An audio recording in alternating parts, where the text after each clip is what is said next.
बड़े ही सुर्खियों में चल रहे इस प्लेस को आज हमने एक्सप्लोर करने का तय किया। सोचा इतने लोग यहाँ जा रहे सो कुछ तो स्पेशल होगा इस जगह में। और हम सही भी थे, क्योंकि यहाँ आके हमने देखा विट्ठल रुक्मिणी का सबसे खूबसूरत मंदिर, हर्षी लेक और पावना लेक के कुछ ऐसे बेहतरीन नज़ारे जो किसी के भी मन को भा जाए। यहाँ मिलते हैं कुछ ऐसे लैंडस्केप्स जिनकी तुलना किसी हिल स्टेशन से करना गलत नहीं होगा।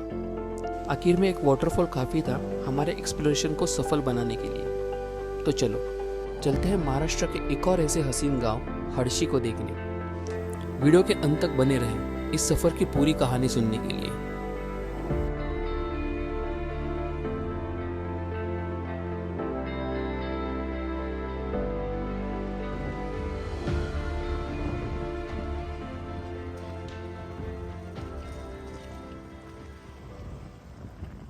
पुणे से हर्षी का सफ़र बस 50 किलोमीटर्स का होने वाला था और रूट कुछ ऐसा रहेगा। पुणे से चांदनी चौक, पीरंगुट, फिर एग्जैक्ट पौड़गांव से राइट टर्न लेके बस 16 किलोमीटर के डिस्टेंस पे आता है हर्षी गांव। पब्लिक ट्रांसपोर्ट से भी आना यहाँ पॉसिबल है।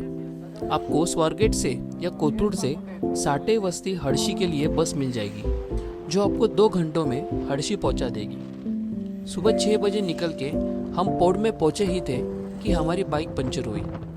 दिन की ऐसी शुरुआत होना ठीक तो नहीं लगा, पर हमें विश्वास था कि हम सब मैनेज कर लेंगे।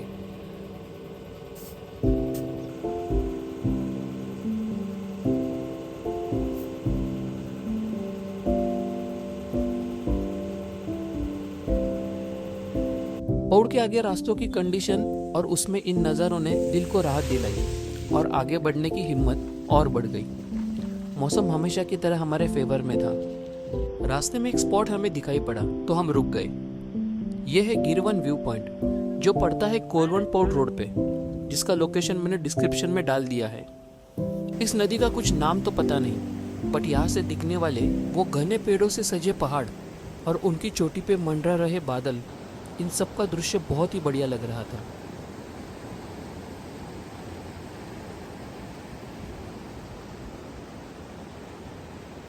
साढ़े 7 बजे हम थे हर्षी के विट्ठल रुक्मिणी मंदिर के पास। इस मंदिर को हर्षी मंदिर भी कहा जाता है। गांव की चौखट से बस 2 किलोमीटर अंदर है ये मंदिर, जो गुजरता है एक छोटे से घाट से, जिसे देख के ऐसा लगा जैसे मानो हम दक्षिण भारत में आ गए हो। नारियल के पेड़ों से सजी ये सड़क और पश्चिम में खड़े पहाड़ों से आने वाली तेज हवा हमारा स्वागत करने मौजूद थी।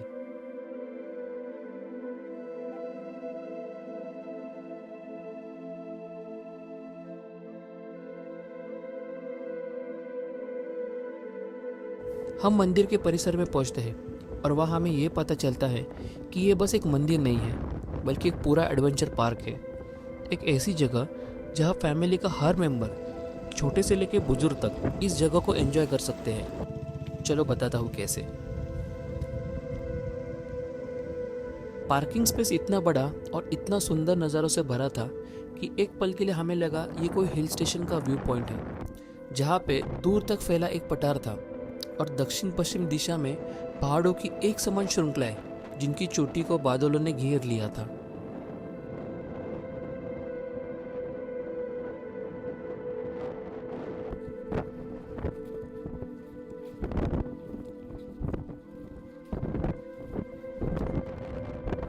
हवा काफी तेज थी, इतनी तेज कि हमें बाइक के गिरने का डर लगा। मंदिर में सबसे पहले हम चले भगवान विट्ठल रुक्मिणी के दर्शन के लिए।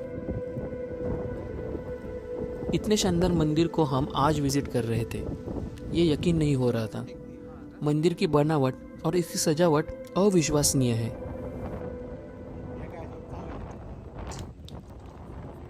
प्रभु के दर्शन करके मन को शांति मिली। यहाँ की सकारात्मक ऊर्जा ने कई सारी चिंताओं को दूर किया और हिम्मत दी आगे के सफर के लिए।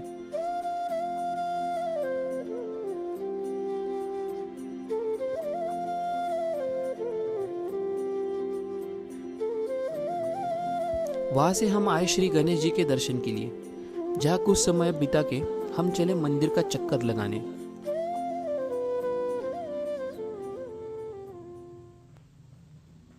हल्की बारिश शुरू हुई थी। हम मंदिर में सुबह 8:30 बजे ही पहुंच गए थे, जिसके कारण यहाँ मंदिर के अलावा कुछ भी शुरू नहीं था।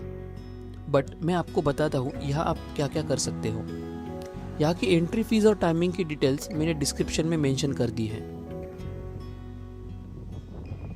सबसे पहले शुरुआत करनी है संत दर्शन म्यूजियम से, जहाँ कई सारे देव देवताओं के और बच्चों के लिए कार्टून कैरेक्टर्स के स्टैचूज बनाए गए हैं। उसके बाद हमें जाना है एडवेंचर पार्क में, जहाँ है बहुत सारे एडवेंचर राइड्स जैसे ATV ride, rope course, wall climbing, indoor games और बहुत कुछ।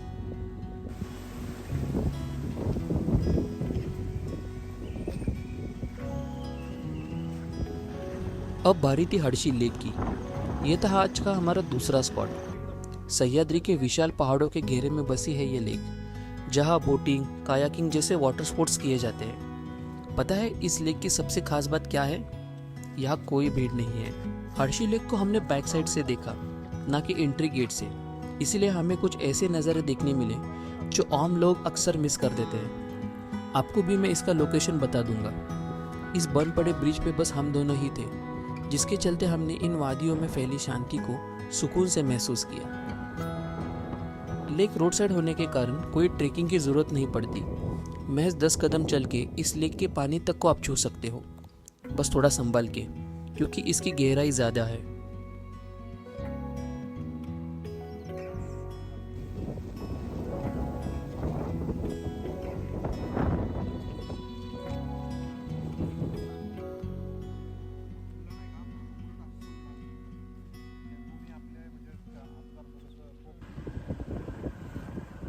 मौसम बदलने लगा तो हमने वहाँ से निकलना तय किया और चल पड़े हमारे नेक्स्ट डेस्टिनेशन पे, जो था चालुक्य युग का वागेश्वर मंदिर, जो एक शिवजी का मंदिर है। बट हमसे रिसर्च करते समय एक भूल हो गई। यहाँ पहुँच के ये पता चला कि ये मंदिर बारिश के दिनों में पानी के नीचे डूब जाता है और इसके दर्शन लेना बस तभी संभव है जब पानी का स्तर नीचे चला जाए, और ये पॉसिबल होता है जनवरी से लेके जून के महीने में।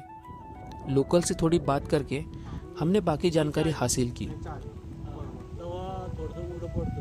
महाशिवरात्र नाही का, शंकराच्या यात्रा भरतात त्या आठवड्यात किंवा त्या महिन्यात उघडं पडतं।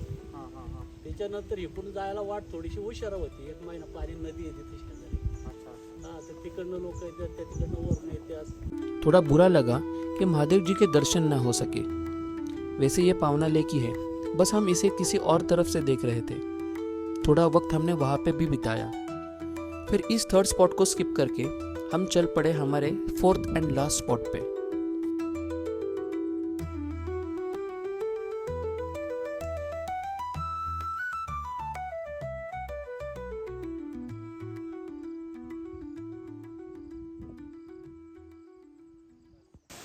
यह है निर्वाणा वाटरफॉल। बिना किसी ट्रैक के आप इसे एंजॉय कर सकते हो। हर्षी से बस 9 किलोमीटर की दूरी पे आता है ये वाटरफॉल। रोड साइड पार्किंग करके आप डायरेक्टली यहाँ पहुँच सकते हो। ना कोई भीड़, ना कोई रश, बस शांति से इस छोटे से वाटरफॉल का मज़ा हम ले रहे थे।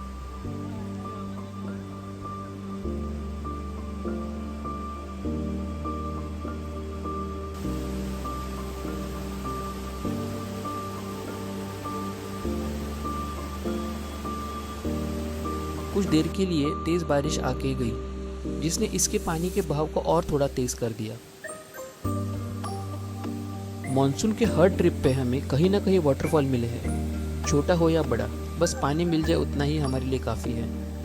हमने यहाँ बड़ा समय बिताया, क्योंकि हर्षी के हमारे ट्रिप का ये लास्ट स्पॉट था और दोपहर के बस 12 ही बजे थे। हर्षी को एक्सप्लोर करके हम निकल गए घर की तरफ। जितना इस गांव के बारे में सुना था उससे कई ज़्यादा बेहतर ये निकला। यहाँ के नज़ारे, मौसम के बदलाव, लैंडस्केप्स, खेतों से होके दौड़ने वाले रास्ते, और जो मुझे सबसे अच्छी बात लगी वो थी यहाँ के क्लाइमेट में फैली शांति। इन सब का अनुभव करने आपको यहाँ आना ही पड़ेगा, वो भी अपनी फैमिली को लेके। अगर वनडे के लिए पुणे के नज़दीक कुछ प्लान कर रहे हो तो Harshi is the best option. आज का सफ़र यही ख़त्म होता है। मिलेंगे अगली सफ़र की कहानी के साथ।